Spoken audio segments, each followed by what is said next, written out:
This episode is As White as the Pure Driven Snow. You're in the Playhouse.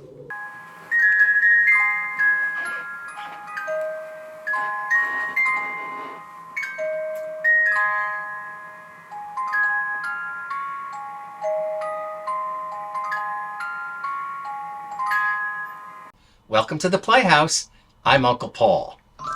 Red, white, and blue. Yes, the Beatles were very patriotic. But of course, you all know what these actually albums are. And we're going to talk about the origin of the colors that have come. They're actually fan made over the years. But first, it's time for our very special hellos.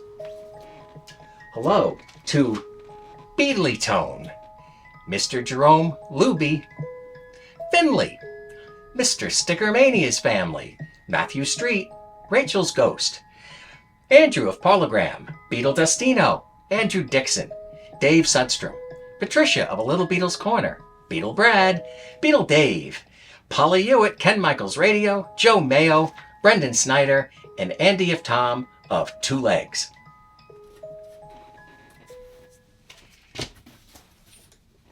And now it's time to dip into the record case. I love that.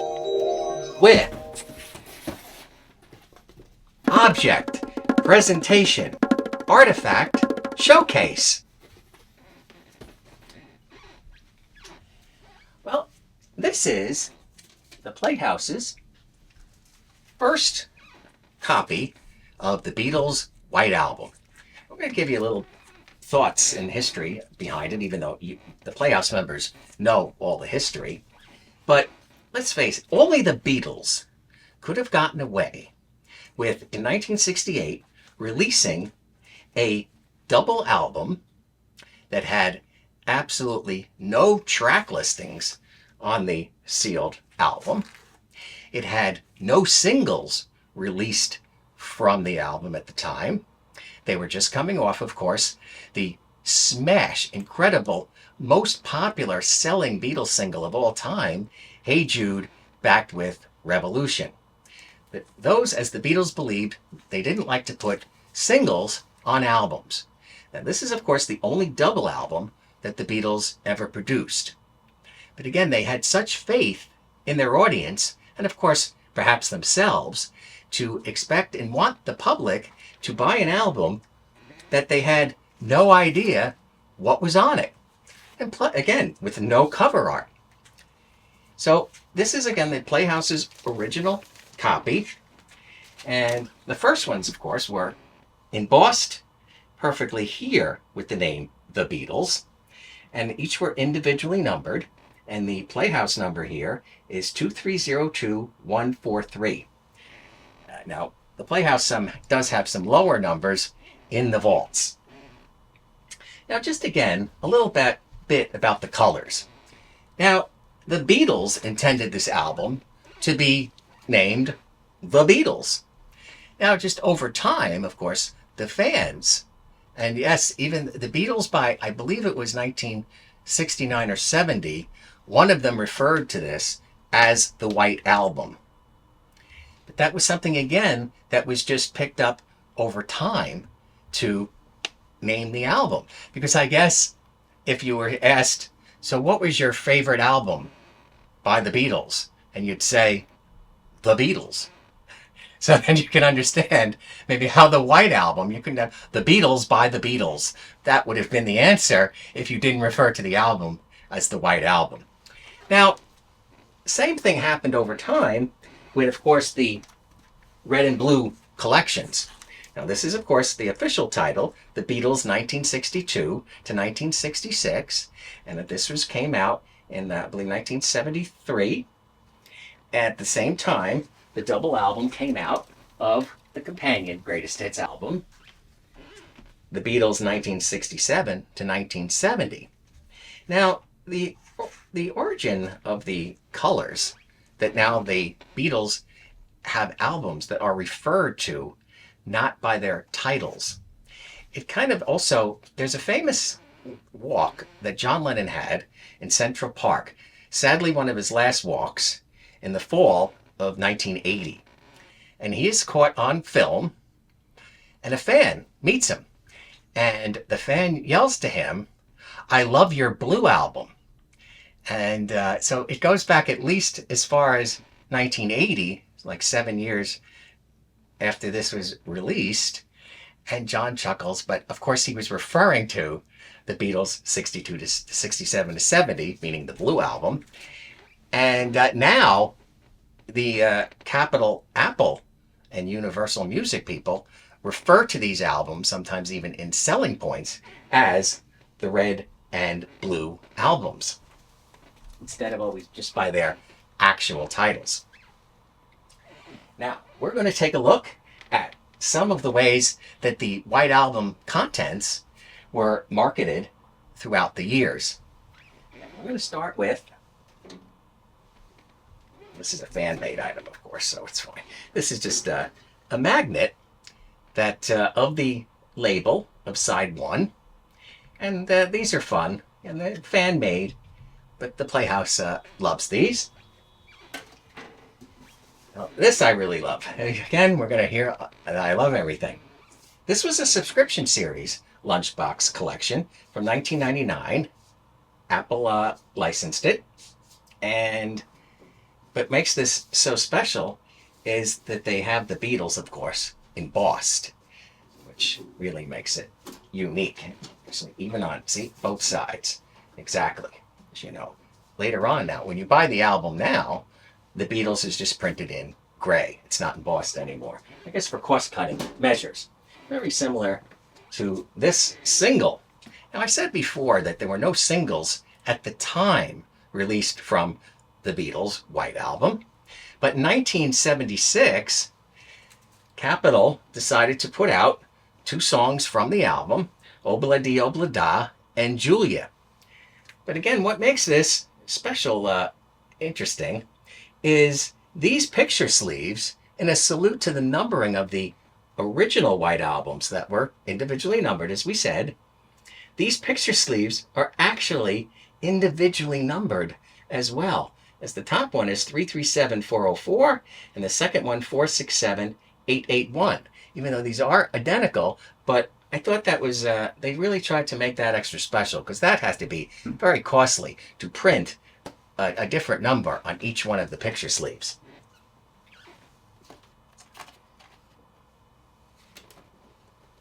Now, of course, the White Album is very classic for coming out with, inside, you got a poster, and you have the 4 portraits of the Beatles, which everyone is aware of.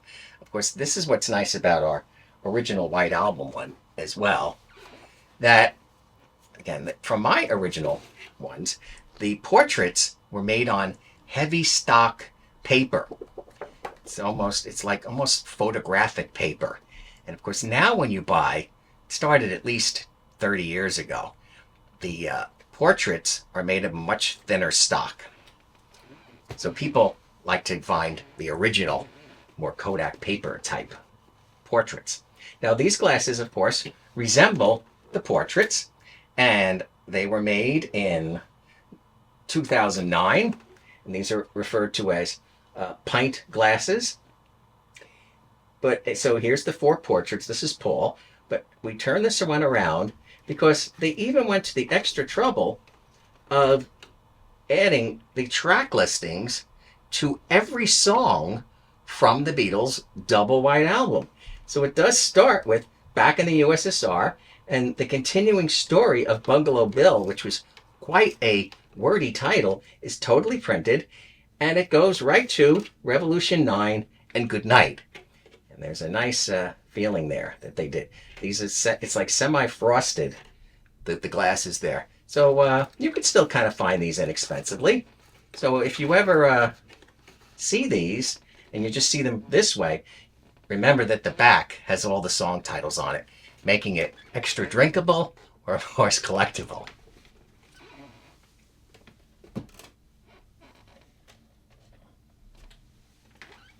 Here's the 8-track of the White Album. We'll talk about a few defunct formats, but of course, everything could come back. But this is the Capital version. I said, now again, they mirrored the portraits as usual, because if you just put just a white picture, so this got to be kind of what was the only thing that they could use for marketing and showing it. Of course, you see how it just says The Beatles Part 1 and The Beatles Part 2. Nothing, of course, is ever actually printed as the White Album. It's just referred to sometimes in catalog listings. These are very special. Well, everything's special here in the Playhouse. Now, this is a format called play tapes. This didn't last very long. These are kind of what reminds me of similar to 8-tracks. And this was, they called them, yes, play tapes for the music machines. And we have an example even of the music machines. But now just think, all the songs that were on the White Album, and these play tapes only hold 4 songs on each. So this is volume 3, and this is volume 4. We're still in the packaging. We'll show you the packaging on the back as well. Okay. And there were thousands of play tape cartridges to choose from, and there were. All right. So this is Birthday, Mother Nature's Son, Honey Pie, and Savory Truffle. And here's over Dear Prudence, Piggies, The Continuing Story of Bungalow Bill, and Julia. And just to show you real fast, demonstration. So this is a play tape 2-track machine.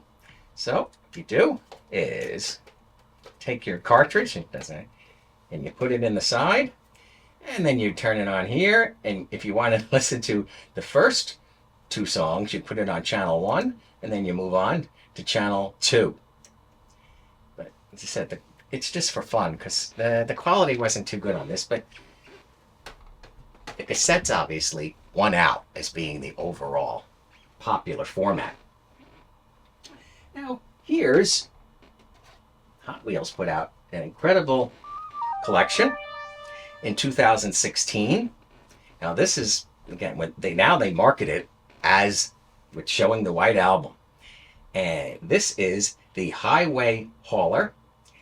And these were sold individually, but also came in a nice, this is usually kind of difficult to find.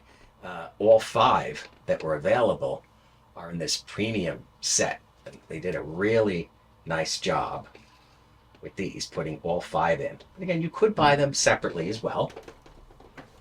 So this is the Highway Hauler, and we have one to demonstrate out of the packaging. And again, the Beatles is embossed on the truck. I thought, again, was a very nice touch. Oh, this should have been in episode 1, but we just wanted to show you the classic United Artists Hard Day's Night. Now, the Sports Time Card Company issued some cards, and in 1996, now this is a sealed box of trading cards, but you see now also the portraits from the White Album are here on the box. I think they're on the wrapper as well. Now, if you collected these, the entire set, you could get a mail away, and you had a mail away for each one separately, okay, of a signature series card. And they came in these nice holders with a Sports Time, which was again the company, gold seal around them. And I just thought, again, we managed to get the whole set of the portraits, but these are really nicely done. They have the facsimile autographs, and each one, of course, in a nice separate holder. These are very, very nice, if I do say so myself, and I'm sure our Playhouse members agree. This is a lot of stuff to chase down. We're hoping we're showing you stuff that you may not have known about, or perhaps say, hey, I have that in my own Playhouse. All right, so we just got a few more. We're going to talk about now the underground releases. Of course, also referred to as bootlegs, but we thought they'd be fun to show. This is the right, now this is actually, this mirror's, again, not authorized, but this is a 7-inch 45 set, and just as they didn't emboss it, but they did number them. This is 1040. And you open it up, and it has some outtakes from the sessions of the Beatles White Album. And they even did a silly little poster that they put within the 45 set. This you don't see too often, as far as I can remember.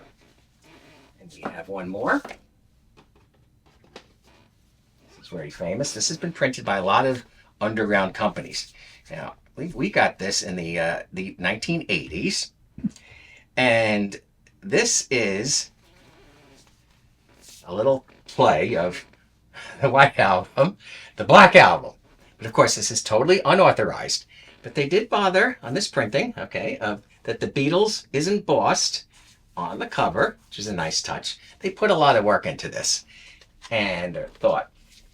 And then the only thing is that maybe because they weren't available at the time, these are all Let It Be session outtakes. It would have been wonderful to maybe come up with the Escher white tapes demo versions that were done at George's house, all the acoustic versions, as of course all the Playhouse members know about. Now, they didn't do portraits on this set, but said they replicated different photos here, just like the single. But what again makes this really unique, and this is on very good paper, they did make a poster. Now, I'm not showing the original, because everyone knows the original White Album poster. But obviously, as you can immediately tell, that this poster is very formatted as the Beatles White Album poster.